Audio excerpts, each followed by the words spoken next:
You're listening to the Membership Geeks podcast, and today is a special day. It marks the release of the Online Membership Industry Report 2022. And in today's episode, I'm going to share some of my top takeaways from this year's report. Let's do this. You're listening to the Membership Geeks podcast, bringing you proven practical tips and advice from the leading experts on growing a successful membership business each and every week. And now, here are your hosts, Mike Morrison and Callie Willows. Well, hello there. Thanks for joining me for episode 365 of the Membership Geeks podcast. And today I am flying solo because Callie and I took a nice little trip, a nice little holiday last week down to London. We took in a few shows, a bit of musical theatre. We did a little interactive theatre experience, lots of fun stuff. And as well as coming back with some great memories, we also came back with an unwanted souvenir. That's right, we both got hit by COVID and we've been pretty much wiped out and useless for the last week. Now, Callie has suffered a little bit more than I have, as if she doesn't suffer enough from having to put up with me day in, day out. So unfortunately, she's not able to join me for today's special episode. And if you're wondering why I sound a bit odd or odder than usual, then it is still, we're still both positive for COVID.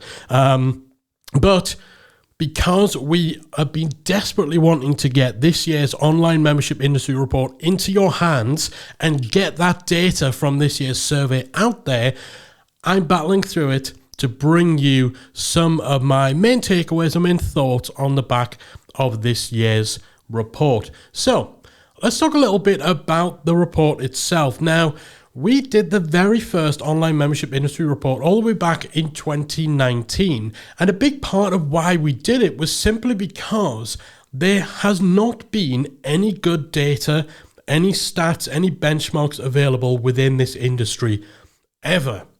Because the online membership world is actually quite a small industry. When you talk about membership is such a broad concept and it can apply to so many things. In fact, a lot of people who are talking about or teaching about memberships, when you get into it, what they're teaching is actually more about subscriptions in general. Now, an online membership isn't the same as a subscription box or a software subscription like a SaaS company. So a lot of the information that's out there, a lot of the data around what's working, what the trends are, what the benchmarks are, and all that sort of stuff, that's typically coming from businesses that aren't necessarily what you and I would deem an online membership. Certainly not the types of memberships we teach, not the types of memberships you run, not what we talk about here on the Membership Geeks podcast.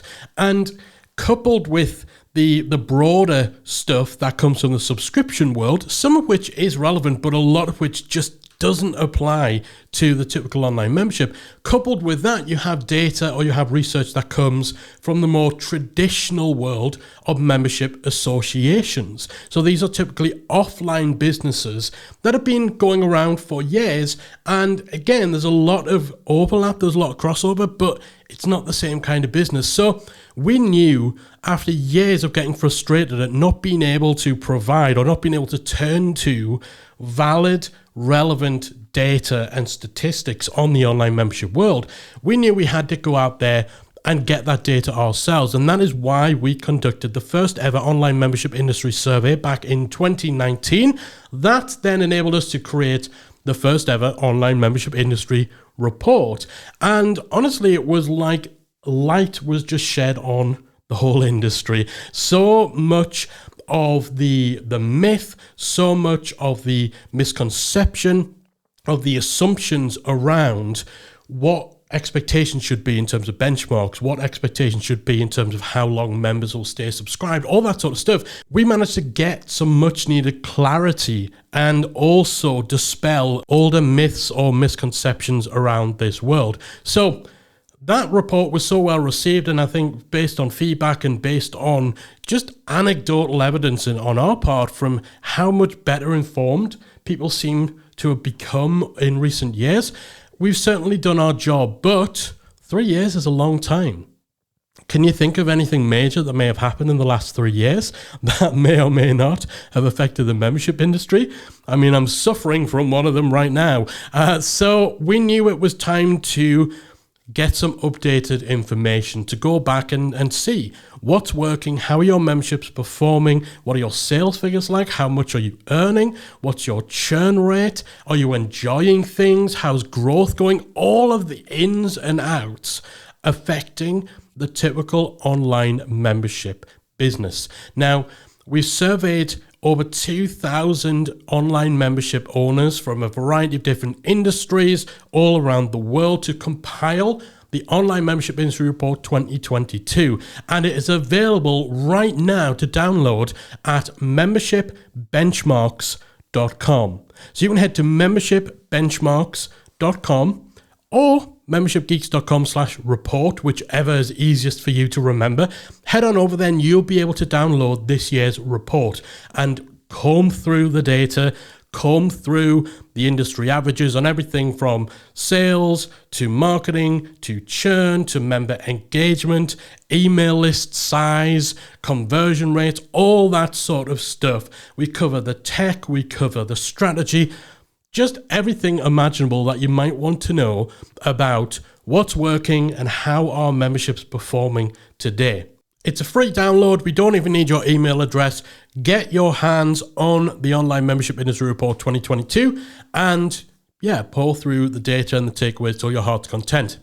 But today I just wanted to highlight a few things, a few observations and a few takeaways for me from this year's report. Just stuff that I found was interesting, stuff that caught my attention that I thought was worth talking about to kind of whet your appetite for diving into the full data. I think the first thing for me that really kind of stood out and really was very heartening was just how much positivity there is coming out of the membership space. I think after what we as a global community have gone through over the last couple of years, it's just so nice to see the positives that are coming out of the people within this industry. You know, over 72% of membership owners are seeing increased revenue through having a membership business compared to when they didn't have a membership. Almost 2/3 of membership owners are saying that they are more fulfilled, that they're having greater enjoyment in their work since they started their membership business. And we asked all participants in the survey, do you enjoy being a membership owner? It's a simple question, but one that's potentially quite a loaded question. But you know, more than 88% of people said they enjoyed being membership owners. They enjoy running their memberships. Some weren't sure yet. Some were a bit early in their journey and they hadn't quite, figured out, has this been a net positive for me? But only a very, very small percentage were unhappy in what they're doing. So, sales numbers and dollars and cents and growth and all that sort of stuff, it's great to dive into that. But just seeing such a positive sentiment and seeing so many people reporting such positive change in their lives and in their business that has come as a result from having a membership, especially knowing how many people were prompted to start their membership site because of what was going on with the pandemic, because their situation suddenly became insecure in terms of their job or in terms of what they were doing before to earn a living, to get by. So knowing that so many people started their membership more out of necessity or more out of the urgency of what's happened over the last few years, as opposed to, just being drawn to it because they knew they'd love it. Knowing that and seeing just how much of a positive difference having a membership has made for people, it's certainly reinvigorates myself and Callie in our mission for what we're doing, because we love memberships. We're all about that positive change. Memberships have massively improved our lives and brought so much positivity into our lives and into our students' lives and into the lives of people in the academy. But seeing that validated and knowing that this world is a wonderful little world to be in terms of the type of business to be running, and seeing that there is that positivity coming out in the space was a joy. It really, really was. So yeah, I might be getting a little bit mushy and a little sentimental because I'm feeling a bit poorly right now. But yeah, that's the standout. Above anything else for me, how many people are essentially saying that membership has positively changed my life. It's such a great thing to have seen. Another observation is that a lot of memberships are still relatively small operations. Now, I think the membership industry has matured quite a lot over the last 5 or 6 years, certainly since we started podcasting and since we opened the Academy back in 2015. The industry as a whole, I feel, has matured. There's a lot more knowledge in the industry about how to make memberships work. A lot more people teaching memberships. There's more books on memberships. There's more podcasts on memberships, although you guys know we're up there. We're number 1, right? We had better be number 1 on your list. Sorry, that sounded a little threatening with my my ill voice on. But there's a lot more available within the membership community in terms of knowledge, expertise, tools, software, resources, specialists, people who you can hire either subcontracted or full-time who actually have membership experience now. It was very hard to grow a team of people who had membership experience 5 years ago because the online membership industry was such a young space. Whereas I think it's matured so much now, but again, even despite that, the fact that a lot of people are still running a very lean operation. Around 30% of membership owners are doing everything themselves. One-man band going it alone. But even those who do have a team, typically that team is still quite small. Over 54% of membership owners have a team of just 2 to 5 people. That's a lean operation. And on average, people are working around 20 to 30 hours per week on their membership, so they're not breaking their backs grinding non-stop. This hustle culture that permeates so much of online business. Memberships seem to be, certainly based on what respondents to this year's survey have shown, are stepping outside of that 50, 60, 70, 80-hour week non-stop hustle. You've got to grind. And working just a more realistic, manageable, reasonable workload.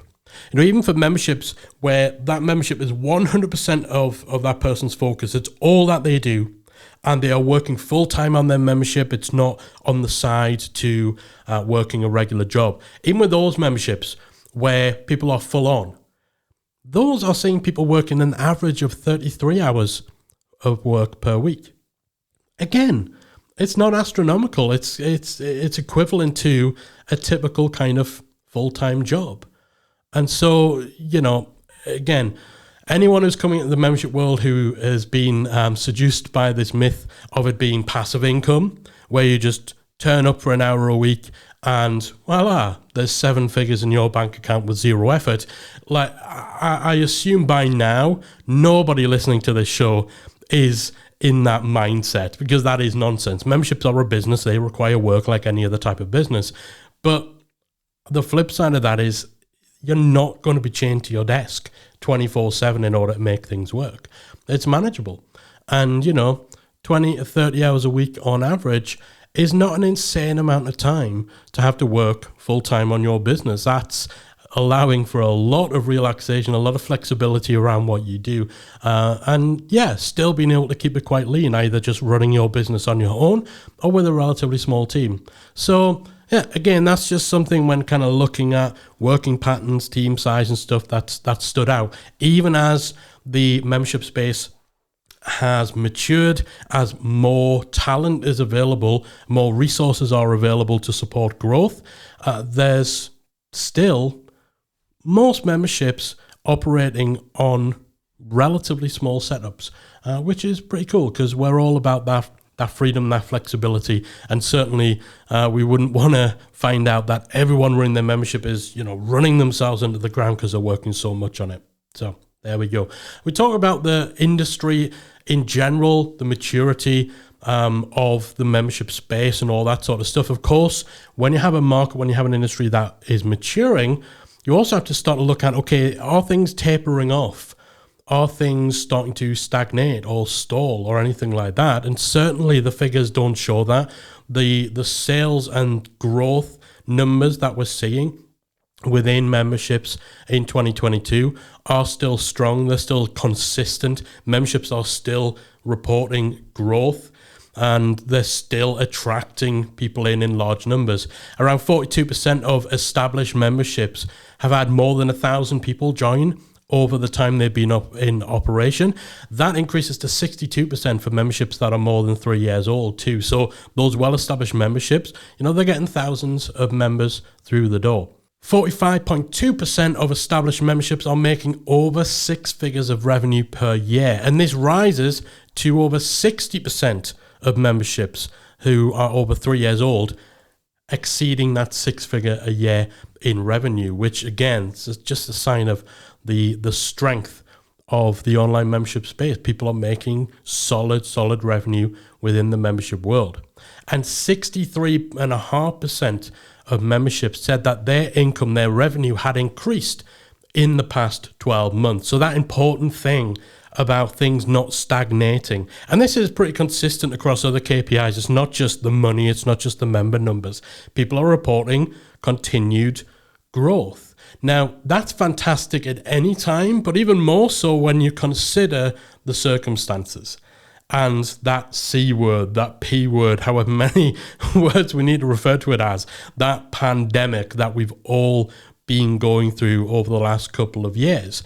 When you consider that and how it's impacted so many different areas of people's lives, but also within business, within jobs, within stability, and there's been so many negative repercussions, both of the direct effects of the pandemic, but also indirectly as a result of habits changing, hobbies changing, risk profile changing, all that sort of stuff. Memberships are seemingly relatively unharmed by that COVID pandemic. The online membership space, certainly judging from the data and the responses we've received, appears to have remained relatively immune from any downturn caused by that COVID-19 pandemic. And in fact, over half of all membership owners reported that their sales and their revenue had been higher coming out or going through and coming out of the pandemic. Now, this is undoubtedly spurred on by things like, more people were at home during lockdowns. They were looking to learn new hobbies. So, music memberships and craft-based memberships and all those sorts of stuff, they would have got a boost through the fact that there were more people looking for online ways of passing their time.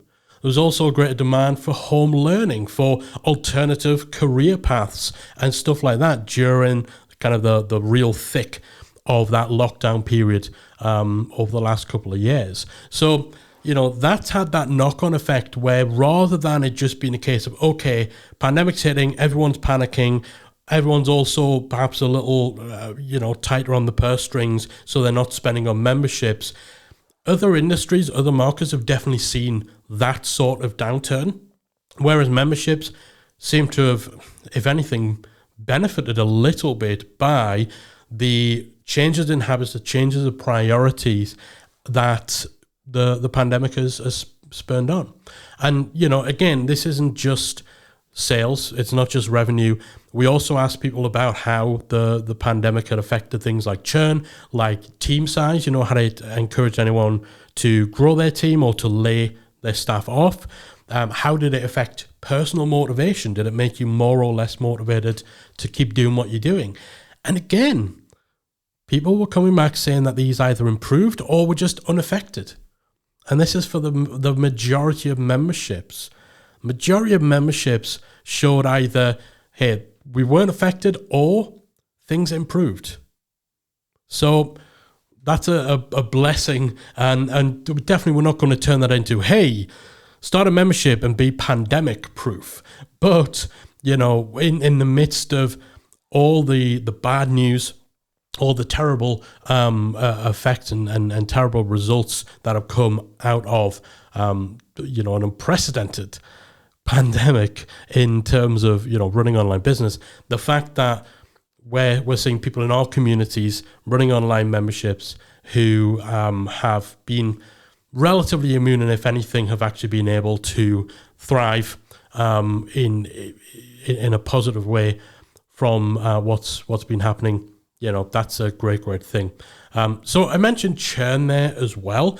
Obviously, memberships, they are a retention business. So the data on churn rates, the data on how long people stay, average member lifetime value, that's definitely something you're going to want to dig into as well to get an idea of industry standards. But again, lots of positive stuff coming out of there. I was very thrilled to see over 84% of memberships reporting that their churn rate is below 10%, with more than half of memberships achieving churn of less than 5%.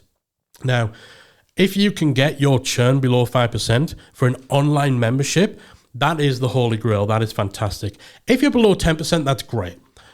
For a typical online membership, below 10% is great, but 5% and under, that really is, the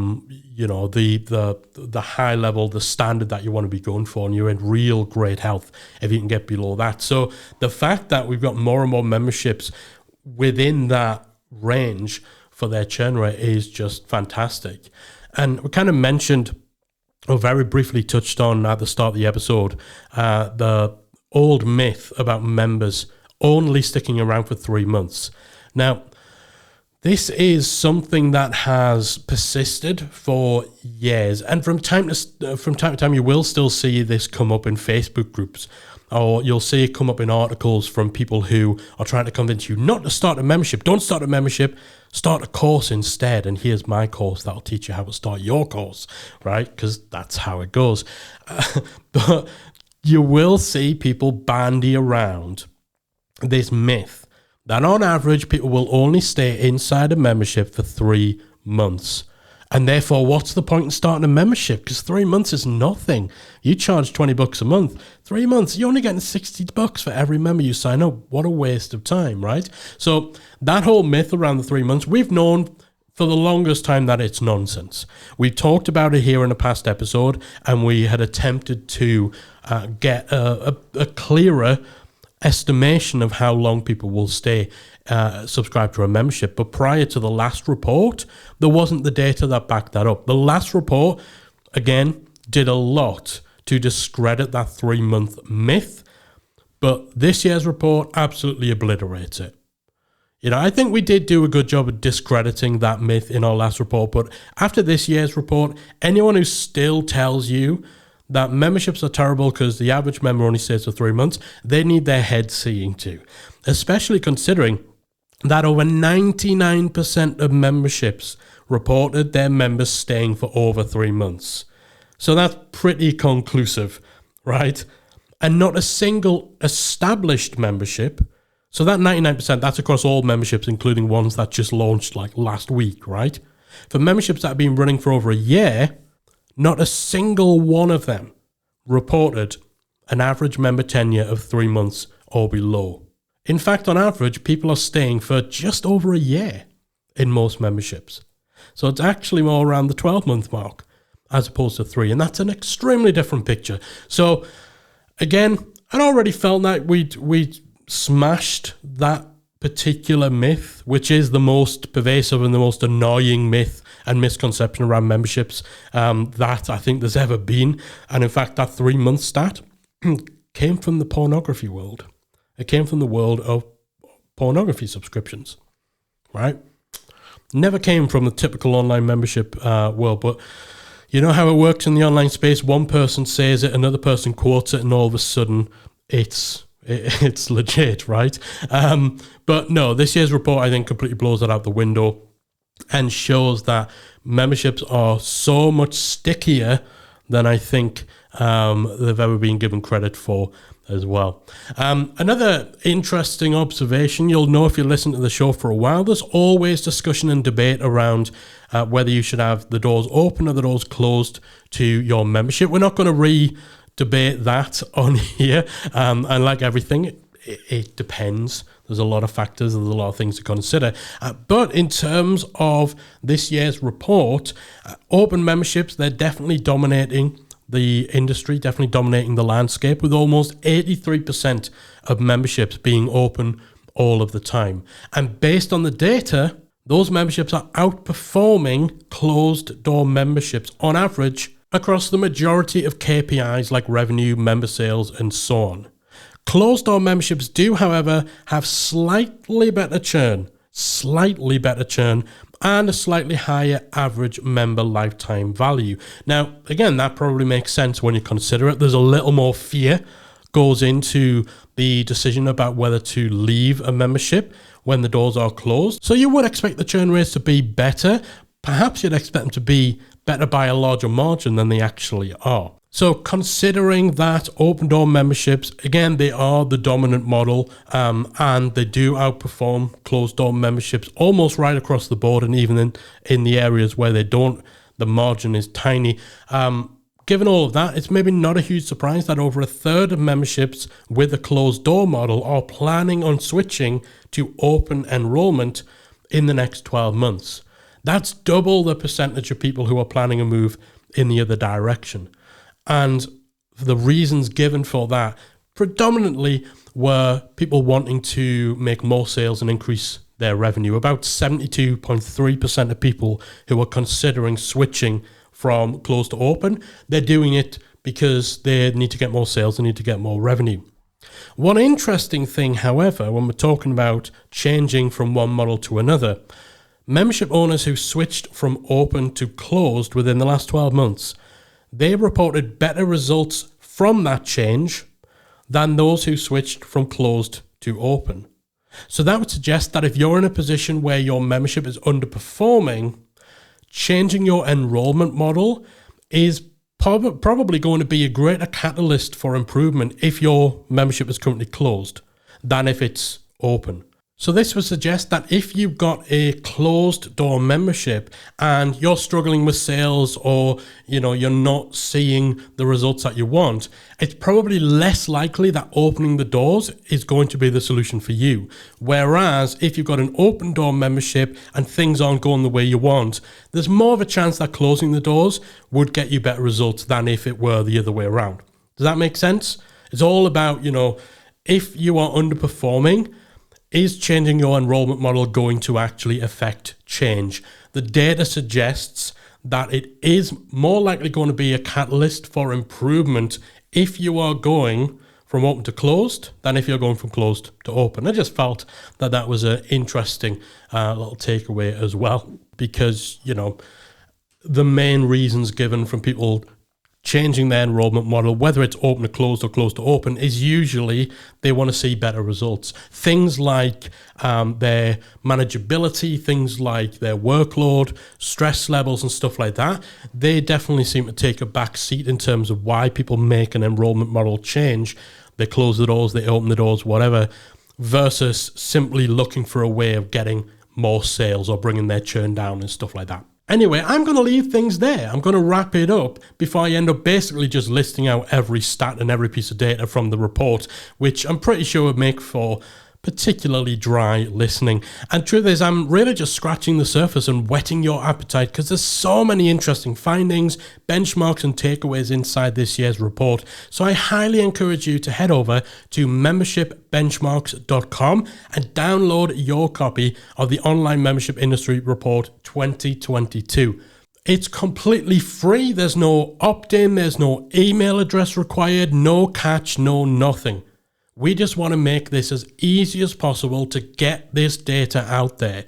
So head over to membershipbenchmarks.com, download it, read it, spread the word, send it to a friend. If you're running a business that helps other memberships, if you're a coach, if you have a blog or a podcast, if you create software for membership owners, or, if you do something that's a little broader. So if some of your audience run memberships, but you don't focus on them exclusively, basically if you know anyone who would have any interest in knowing what's working, what the trends are, what the benchmarks are, what their targets might be, all that sort of stuff, and have that better understanding and clarity around the online membership world, then please share this with them. We want to help as many people as possible. We want to illuminate the online membership space, because the more we get this data out there, The clearer the picture becomes for the membership industry, the more informed we all are, the better decisions we can then make, the more our businesses grow as a result of it, and ultimately, we all end up winning by helping to improve this wonderful world of online memberships. All right, I think that is about all I can take before my throat collapses in on itself in protest at the fact that I'm making it record a podcast mid-COVID suffering. So I hope you found today's episode interesting. I hope it's got you excited to download this year's online membership industry report. Please do give us a shout on social media. Let us know what you think. Were there any surprises? What was your top takeaway? You can hit us up across pretty much every social channel at Membership Geeks, or give us a shout inside our free Facebook group. If you head to Facebook and search for Membership Mastermind, you will find it. There's about 20,000 membership owners in there, and you can bet we'll be talking about this report over the coming weeks and months. And of course, if you're an Academy member, we'll be chatting about it in more depth inside the community. And in the coming weeks, we'll be providing you with a little more analysis too. So, going to wrap things up. Thanks once again for joining me this week. I'll be back again next week with another installment of the Membership Geeks podcast. Bye for now. If you enjoyed this week's episode of the Membership Geeks podcast, we invite you to check out membershipacademy.com. Membership Academy is the original membership about memberships, and it's the essential resource for anyone at any stage of starting, growing, and running a successful online membership business. Whether you're still trying to figure out what your idea is going to be and you need some help making it a reality, or whether your website is already up and running and you're looking for ways to grow and attract new members, then Membership Academy can help you to get to the next level. Not only do you get access to our step-by-step membership roadmap, our extensive training library, and exclusive member-only discount and tools, you'll also become part of our supportive, active community of membership owners that will help you along the way in your journey with feedback, encouragement, and advice. All of this and more make Membership Academy the #1 place to be for anyone looking to start, manage, and grow a successful membership business. Check it out and join the community at membershipacademy.com.